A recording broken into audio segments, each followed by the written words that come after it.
welcome back to another video here at Joe Daddy's Garage. In my most recent video, I did the transmission crossmember build for the Brooklyn Pony. I talked about how the aftermarket stuff didn't fit, and so I made my own version of the crossmember needed to put in that 4R70W transmission. Now, after I made that video, I had a lot of feedback, very much positive, and I had some ideas suggested to me, and maybe some improvements that I could make. So I'm going to do a little bit of modification to that crossmember. It may or may not be needed, but I like the ideas, so I will do that. Another thing I want to talk about is this product right here. Now, I have not used this, but this came recommended from a variety of people, and I'm going to give it a try. This stuff is stainless steel in a can is what it says. 316L stainless steel, anti-corrosive, and weldable. So that's kind of interesting. I ordered this off of Amazon, and I do have a link to it on my Amazon page, so if you're interested. This stuff is not cheap. This can is $31 from what I found. There are variations to this. There's a spray, there's a brushable type of stuff. I have not used any of those, but I'm going to experiment with this one. I'm going to follow the directions and prep that crossmember and paint it with the Steeled. So let me talk about what I'm going to do to the crossmember, and we'll go from there. Alright, so after some discussion with a friend of mine and some of the comments that were made and different things, I've decided to do some modifications.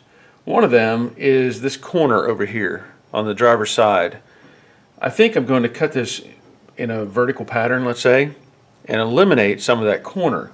There's not a lot of value in having that, and it's not going to hurt to reduce, let's say, the footprint, but I can eliminate that corner, so if I need to get a hand in there or something later on, it'll give me a little more space. So I think I'll reduce the size of this leg slightly. I may do the same thing on the passenger side. I'll have to look at it a little bit, see, but it's just something to think about, that will it affect anything if I remove that corner? So that's just one of the ideas. But the other idea that I really like is creating some gussets on the tab. I know this pipe is in the way, the support, but creating some gussets on the sides here. Not that I really don't think it's necessary, but I like the idea. Just a little more structure to support the transmission and the mount. So I'm going to come up with some angled pieces on the sides here and just weld those in, and they're going to be angled out. It's not going to be straight up and down, because whenever I go to install this, it has to install kind of sideways. So I don't want anything that's going to hinder the installation. So that's just the other modification. Other than that, what I plan to do is clean up some of the welds just a little bit. I do not want to make this flush. I want to keep the meat of the weld there. I may weld over it again just to kind of pretty it up a little bit, let's say. But I want to keep the meat on the weld rather than make it flush. I want it as strong as possible.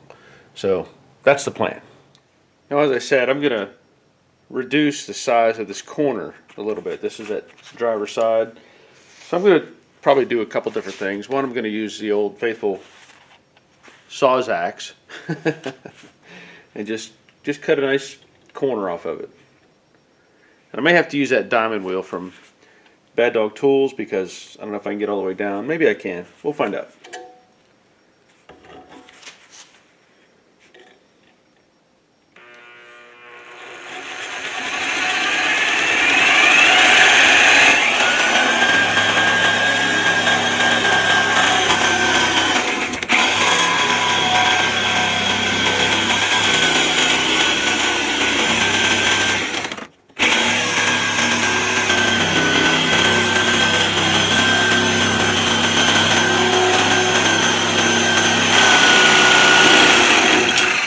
There we go.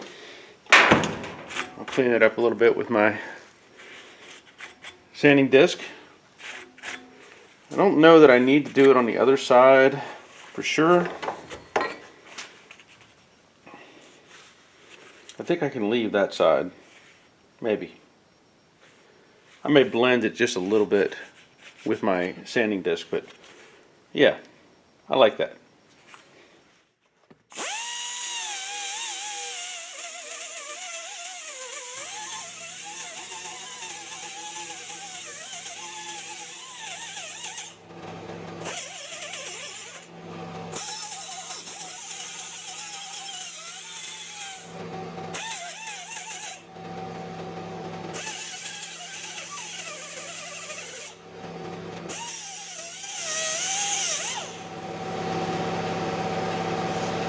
I'll continue to do this, just break corners and edges and smooth everything.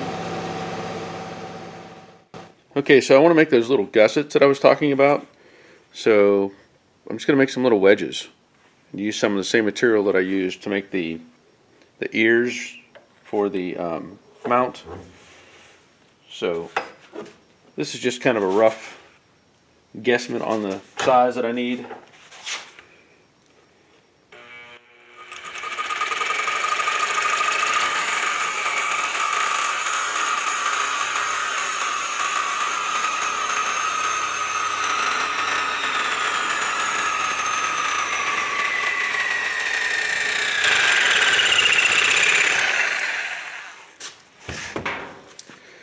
So now you can kind of see what I was talking about. I'll have a little gusset in that corner right there, and I'll angle it slightly. Doesn't take much, but some reinforcement won't hurt. So here's a little gussets that I made, and like I said, those will go in on that plate and angle out slightly. So I'll get these in place and get them welded.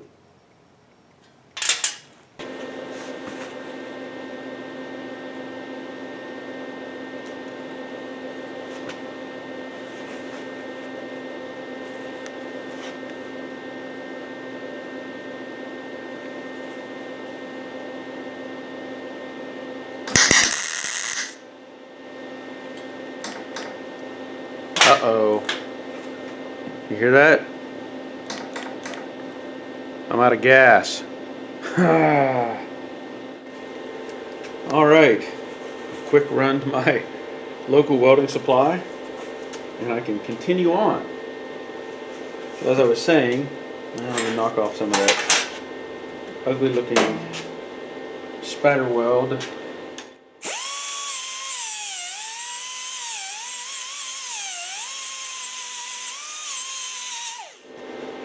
Anyway, as I was saying,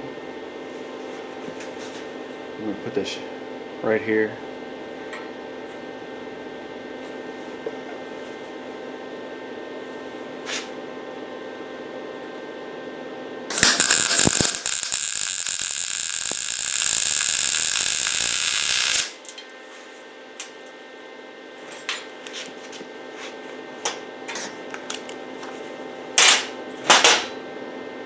Yeah, I think I like that angle.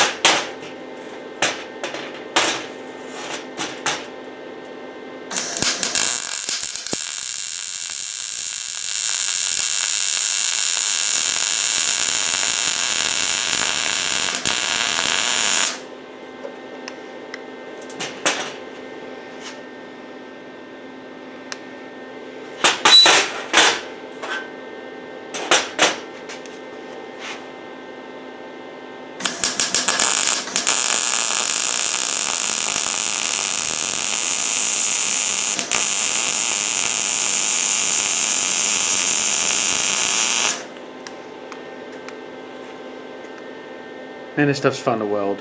There it is, sorry.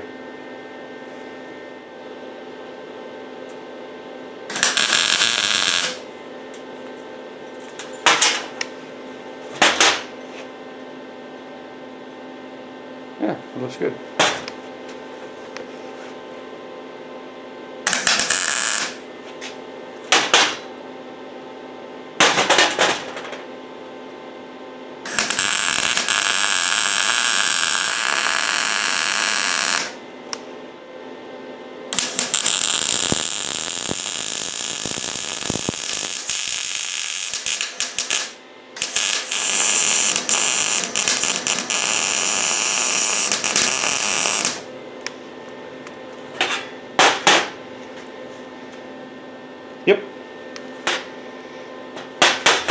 Now the plan is to, do a little more blending, smoothing, and I'm going to put it in my little media blaster. Okay, so there it is, little gussets. Everything else has been blended, and I want to spray this with this Steal It product. Let's see how it goes. Now, I'm just going to read over some stuff on the back of this can. It's saying surface preparation, new application, substrate should be clean without grease, waxes, salts, rust, dirt, old paint, etc. Hand or power tool clean, and it gives some sort of a code. I don't know what this SSPC SP-2 and SP-3 period, and then it says grit blast to 1.5 to 2.0 mils, microns, blah blah, sharp angular cut profile per so many codes. So basically what it's telling you is, obviously you want it to be clean, oil, grit free, and all that sort of thing. And my plan is I'm going to spray this over the metal, obviously, but I'm going to put this in my media blaster, my little Harbor Freight media blaster, and just go over this thing, make sure that it's, the little pit areas down inside of, the rusted, or not rust, but the welded corners, are clean, and I want to make sure that that paint sticks very well to this. So, to the media blaster. Y'all have probably seen these little blasters from Harbor Freight. They work great, but there's room for improvement. The biggest drawback to me is the light that's inside is terrible. The second thing is you really should have a vacuum system on this to draw out the the powder or whatever. So anytime I use this, I wear a good dust mask, and I also put on my little water separator setup, trying to keep moisture out, and that's about it. Oh, also the material that I've been using for a long time now is, again, I believe Harbor Freight sells this as well. This is 70 grit aluminum oxide blast media. I don't know how many, couple gallons of material. So that's what I use. And we're gonna get this cleaned up as best I can. Like I said, it's really hard to see in there. So many times I may go blast, pull it out, get a look at it, and hit different areas.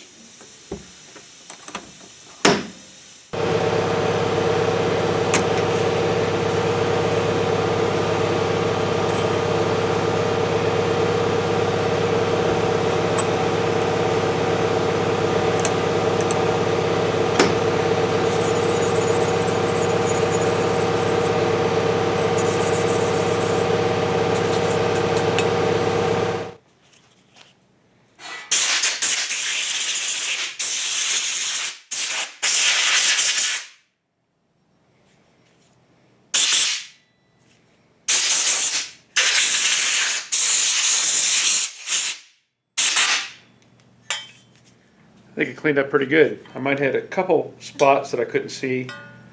Just a little inside area here, inside this gusset. But otherwise, cleaned up pretty nice. Okay, so it's out of the blaster. I'm going to wipe it down with lacquer thinner, just because I know it'll make it clean, and it also evaporates very quickly. So just want to get any kind of residue off of there. I've blown this off with the air hose as well.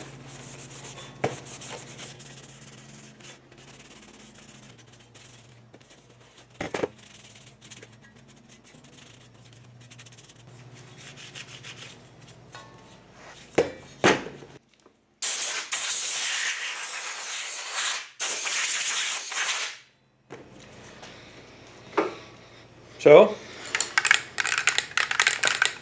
I'm going to try to Steal It. I'm not sure exactly what to expect as far as, an appearance or finish, but we'll find out. Of course, I will be wearing my respirator. Looks like a standard nozzle. Nothing fancy.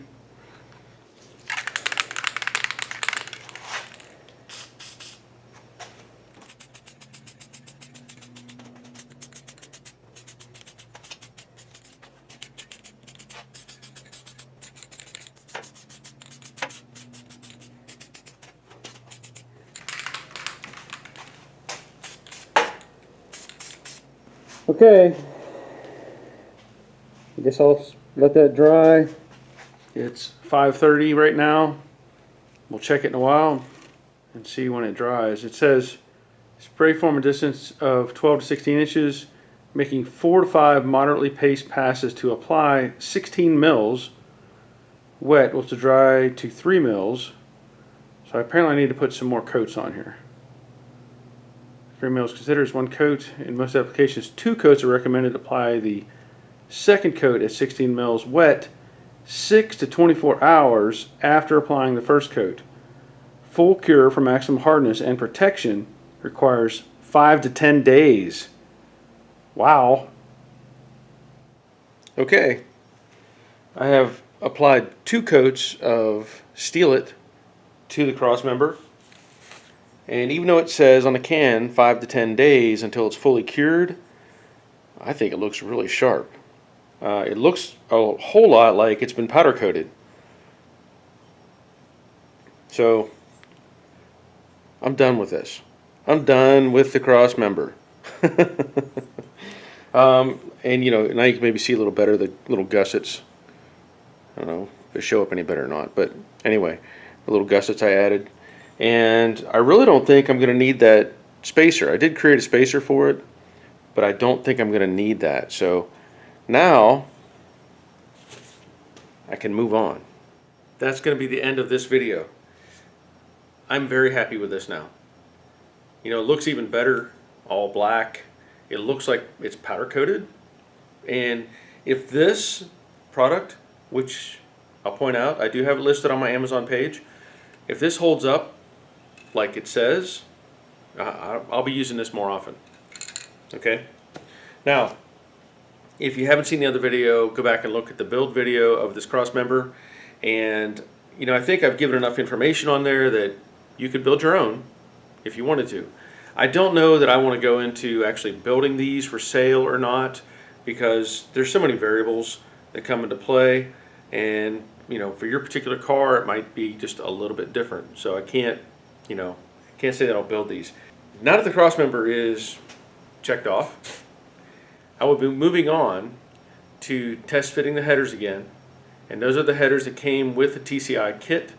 And if you haven't, go back and look at those other videos where I had to modify the one of the tubes on the driver's side for the steering. And I also want to point out that I have another I did it steering column.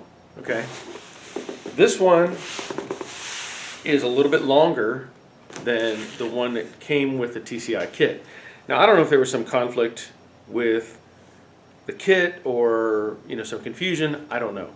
I want to point out that the car owner or the owner of the Brooklyn Pony has talked to Daniel at TCI, and Daniel has helped us out and taken care of this. So we have this steering column, and I will do a comparison between the two so you can see the difference and also how it affects the installation process. Because like I said, the other one we had problems with the header still interfering and hitting, and I had to adjust the length or the location of the steering column. So we'll go more into that as I go forward, but if you haven't seen it, go back and look at those videos to get you up to speed. Otherwise, that's going to be it. So I haven't mentioned it specifically on the channel, I guess, but this will be the first video on Joe Daddy's Garage where I am officially retired. I turned in my paperwork, turned in my ID and all that stuff. As of August 1st, I am retired. So this is all I'm going to do from now on. And hopefully my subscriber count can grow, my views can grow, and revenue can grow so that I don't have to go back to work. That's the goal anyway. So I want to thank you for watching. Thank you for subscribing. Hit the like button, leave a comment, share the videos, all that stuff to help this channel grow. And I'm looking forward to doing more of this in the future. So stay tuned. And until next time, take care of yourselves. See ya.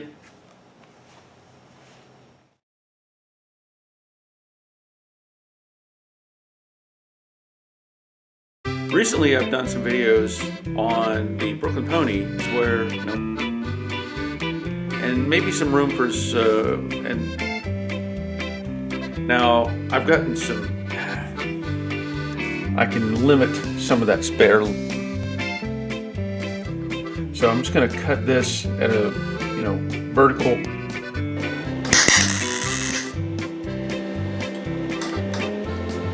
Uh-oh.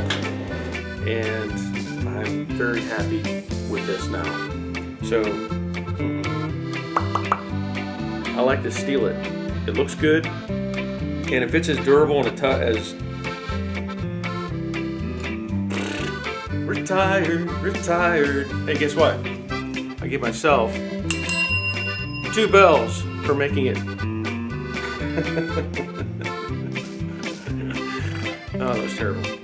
I'm here by myself. What do you expect? I can give myself, though, 2 bells for being retired. Thanks. See ya. Soon. Seriously, soon. See ya.